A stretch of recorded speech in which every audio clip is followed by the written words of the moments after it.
Good day, everybody. This is Yin Yang in California with morsels of a thought numbered 1885. I am going to be preparing for the United States daylight saving time, the bane in my life.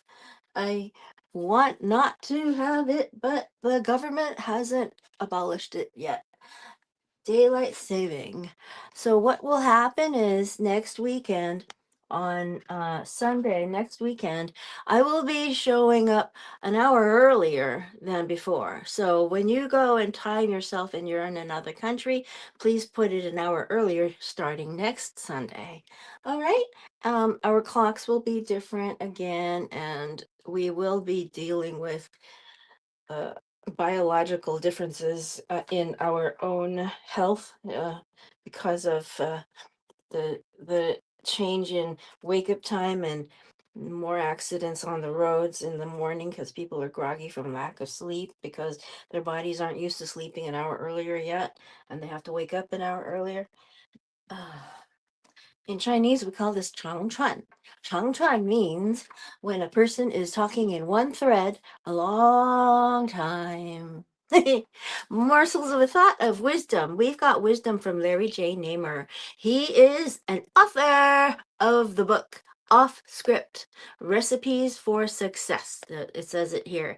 Never follow the crowd is a motto of his, and he says a lot of things that are really wise.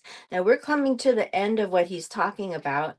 And then after that, we're going to go into what his recipes are. He has true food recipes in here, and there's some photos too. But really, his book comes closely to an end in a few pages. Beep, beep, beep, beep, beep, beep. We are 12 pages away from the end of the book at the moment. So treasure this while you can. We're taking the action to follow people who have done the right things, learned things in their lives through hard experience, and we're getting their knowledge without having to go through that hard experience ourselves. They give you so much. Larry J. Namer has a whole map on how to deal with define your niche, build your brand, design your content strategy, start small, choose the right platform, build creator and talent relationships, monetize smart, think global, act local, track your data, stay adaptable. This isn't theory, it's execution. The audience decides, you adjust. Okay, so my niche is I want to bring virtue to the world with morsels of a thought. There you go. Okay. And oh, sorry, his face is in there. Yeah, yeah. How do I handle this? There, you see his face a little bit. Okay, so page 96. The connection between me and Richie is old, is odd.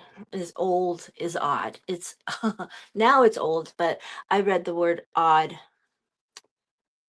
The connection between me and Richie is odd, since he was a New York City nightlife fixture and part of what was called the club kids, quote end quote, who controlled the entrance to most of the hot clubs in LA.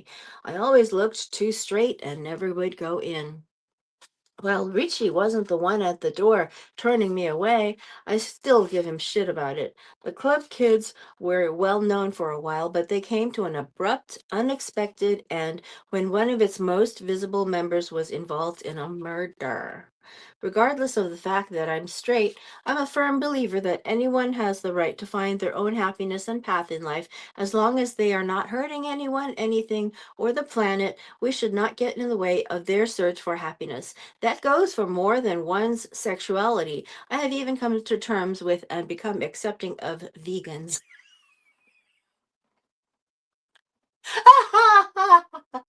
Ooh. Ooh, that's funny. I think that's hilarious. I was a vegan for about 10 years, actually. a little more than that. Some of my most fun times were when Richie and his crew come over for dinner. Kids love them all, and it gives me pleasure to know that I managed to raise some thoughtful and kind kids. One of my greatest memories is when we went to a Dodgers game together and discovered that Richie knows as much about baseball as we do. It turns out that his dad was a sports editor for the New York Times and always supported him. Instead of shunning Richie, who knew he was different even from a young age, his parents accepted and nurtured him. It just shows how good and loving parenting can turn out wonderful human beings of all persuasions. Richie's mom passed away last year, and I can vouch for the fact that they were extremely close until the end. I feel the same. Richie will remain my friend regardless if our friendship leads to people to believe that I am gay. I am not, but many of my friends are, and I'm proud to say that Richie is one of them. That's a great thing. Chapter 18, The Things That Changed Me. Naturally, my childhood, this is Larry J. Namer, guys, okay? Naturally, my child and my family had a huge impact on who I am and what I believe. As a child of immigrant parents, I grew up with a love for America that hasn't wavered. However, the Vietnam War taught me that I don't have to agree with our politicians or government to be patriotic.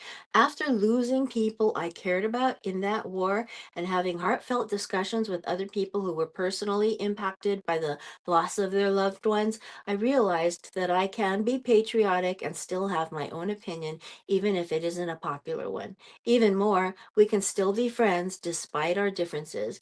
We may not agree on everything, but we can always respect each other's right to have a different opinion. Talking about differences, I grew up in a poor neighborhood in Coney Island, though I didn't know it at the time. After graduating from college with a career as a teacher on the horizon, the trajectory of my life changed when New York issued a 5-year moratorium on hiring teachers. Little did I know at the time that moratorium opened the door to a career and a life that was beyond my imagination, one where a lowly assistant cable splice cutter would climb the ladder and eventually found his own entertainment network, and be instrumental in bringing media and entertainment industry to Russia and China.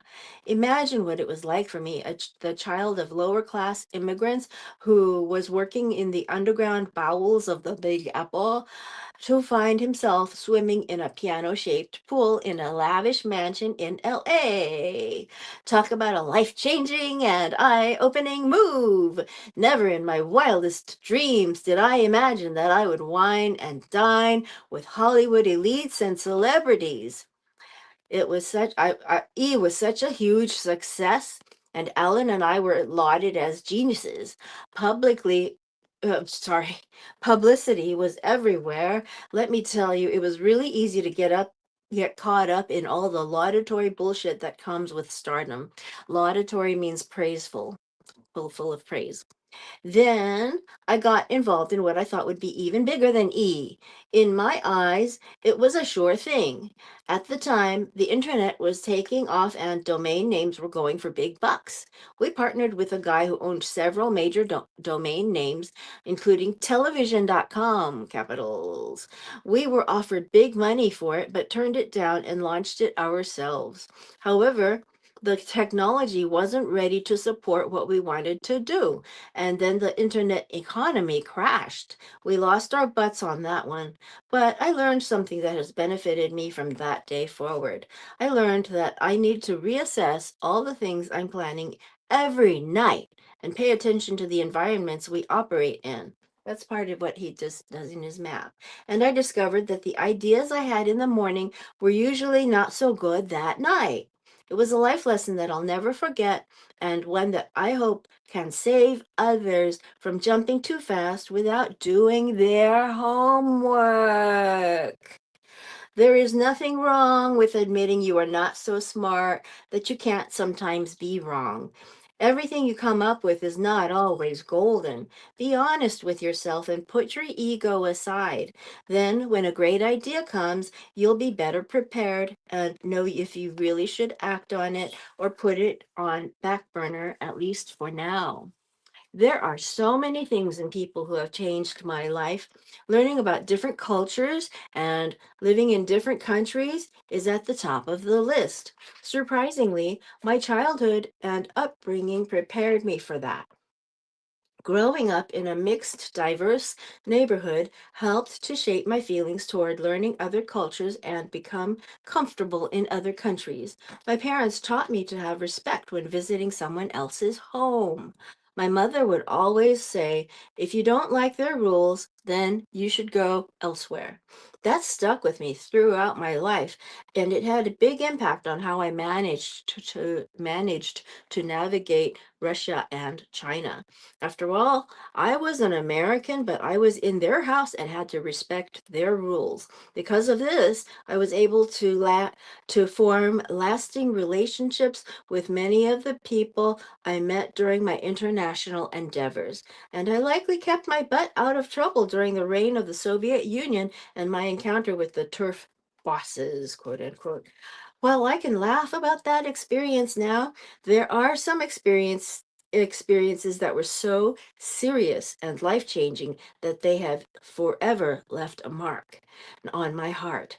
Not surprising, these experiences involve the people I love, my family, my children, and my grandchild. It would be impossible for me to write any book, even one highlighting my career, without mentioning my family. I am, above all, a proud father and grandfather, and my family means everything to me. Being their dad means the world to me, and I don't want to know what it would be like without them in my lives. Unfortunately, there was a time when the well being and life of one of my children was at stake. I was divorced at the time, and my ex wife Carolyn called me, concerned that our 15-year-old son John might be drinking or doing drugs. Now, we are reading from Larry J. Namer off script Recipes for Success, and we are going through his life experiences to get a form of wisdom that he has, and we're going to glean our experience, our knowledge from it. When I asked why she would think that, she explained that she had watched him trying to do his homework and noticed that he couldn't put his pencil on the line. My first thought was that he might need glasses, so I suggested she take him to the eye doctor to get his eyes checked. That was more believable than the possibility that he was doing anything wrong. To be honest, if she had said that our daughter was drinking or doing drugs, I might have bought it, but not John. No, John was too much like his mom, who had attended Catholic schools for 12 years and never told a lie. Carolyn did, you know something?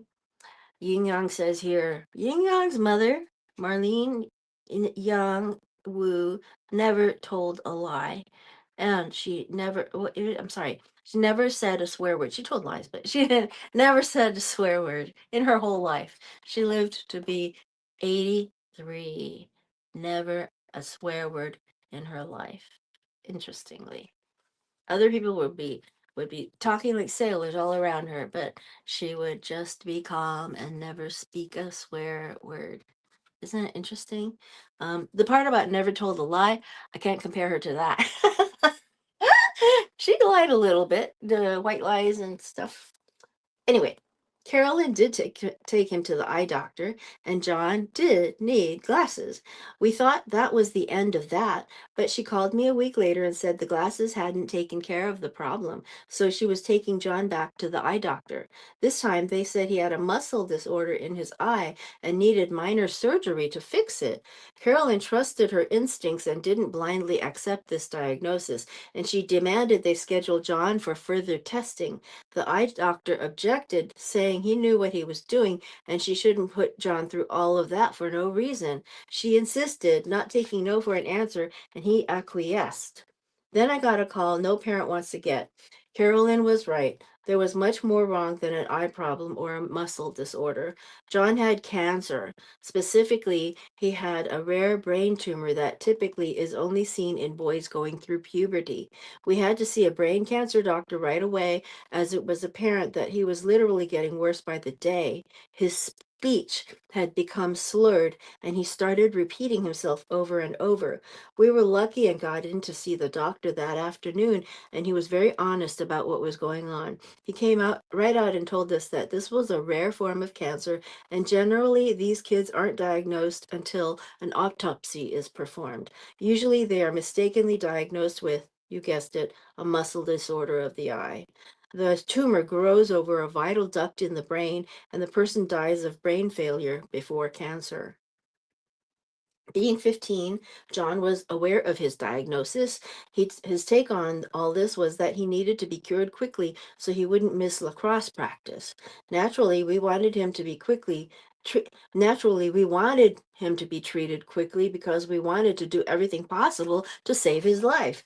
He had experimental surgery, then chemotherapy, and then radiation. The treatment was aggressive, which was a good thing because so was the cancer. I am happy, no, ecstatic to say that John recently celebrated his 20-year anniversary being cancer free. I know that cancer, his fight, and his survival changed him. And I can honestly say that it changed my life, perhaps more than anything I've ever undergone or experienced. There is nothing more important than family and friends, and experiences like this make you more aware of that. I've learned not to take my family or friends for granted. Life is too short and far too fragile not to appreciate every day we have with the people we love.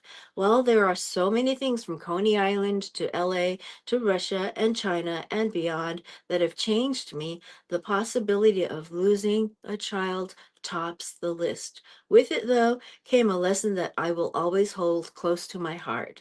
I will cherish my children and loved ones while I can. I don't know what tomorrow will bring, but I will do everything I can to make sure I have no regrets today. And I don't. I don't regret going to college to be a teacher, just as I don't regret taking a job as an assistant underground cable splicer. I don't regret moving to LA or the remarkable, memorable, and even controversial people and experiences that came into my life because of E.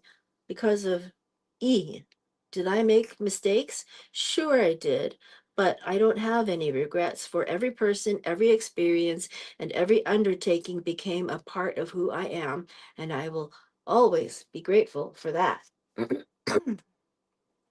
Okay. So, this is a book by Larry J. Namor. It's called Off Script, Recipes for Success. He literally does put food recipes in the end, but his recipes for success in his work really, really sing a tune for how to build things.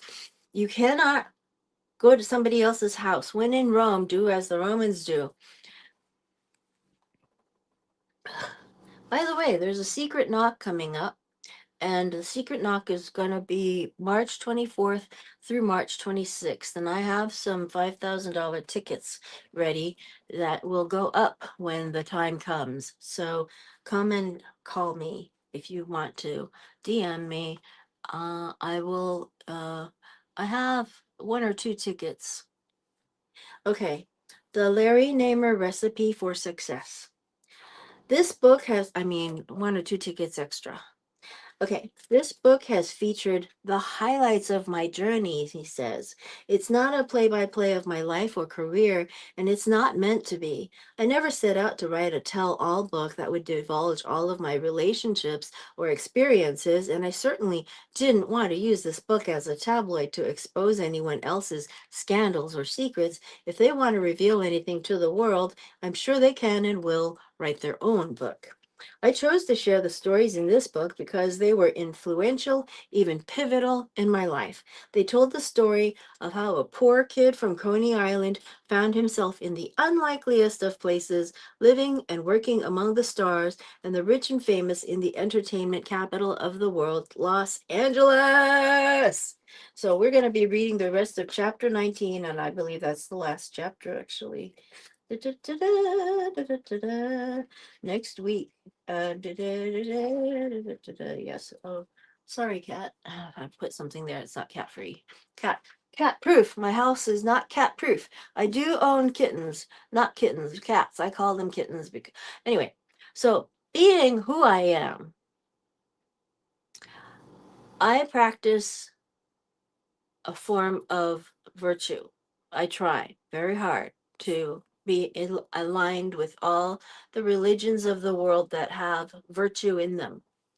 And although I don't claim Christ as my Lord and Savior, I am um, I am somewhat religious. I do believe that we have a higher power. I think Larry J. Namer was in tune with his higher power all the way through.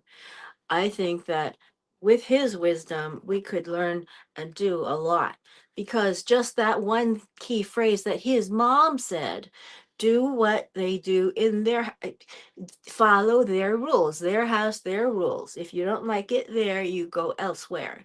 So that is a huge form of wisdom. Changed his life.